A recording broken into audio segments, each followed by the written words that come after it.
खबर आपको देंगे पेशावर के इलाके गुलबर्ग नोथिया में दुकानों में आग भड़क उठी है। फायर ब्रिगेड की 3 गाड़ियां आग बुझाने के अमल में मसरूफ हैं।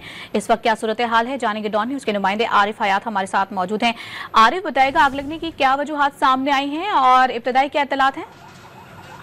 जी बिल्कुल, ये गुलबर्ग नोथिया का इलाका है। पट्टी के साइड पे ये जो दुकानें बनाई गई है यहाँ पर लकड़ियों से और खड़े से लगाए होते हैं और ये पहली जगह इस जगह में आग नहीं लगी बल्कि 3 से 4 मरतबा इस जगह में इस तरह की आग लगने के वाकयात रोनुमा हुए हैं और बड़ी मकदार में यहाँ पर आग लग जाती है तो ज्यादा दुकानें और ज्यादा नुकसान कर देती हैं।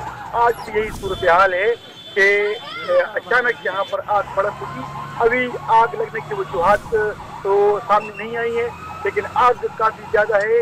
ये जो फायर व्हीकल्स हैं वो यहाँ पर पहुंच गए हैं। पहले 3 फायर व्हीकल्स पहुंच गए थे क्योंकि अभी 6 फायर व्हीकल्स हैं तो वो पहुंच गए हैं और टोटल जो है तो अगले साइड से 20 से वो फायर व्हीकल्स पहुंच गए हैं क्योंकि आग काफी ज्यादा है। पूरे मार्केट को इसने इस वक्त लपेट में लिया हुआ है। यहाँ पर छोटे दुकानें होते हैं, प्लास्टिक की चीजों के घर के जो बर्तन होते हैं, छोटे मोटे जो जूते की दुकानें होते हैं, कबाड़ की दुकानें यहाँ पर होती हैं और सारे के सारे लकड़ियों से और इस तरह के जो प्लास्टिक के होते हैं तो उससे बनाए गए होते हैं। छोटा सा ये मार्केट है, इसमें 20 के करीब दुकानें होती हैं और साइड में इसके बड़े बड़े शॉपिंग मॉल और प्लास्टिक भी हैं।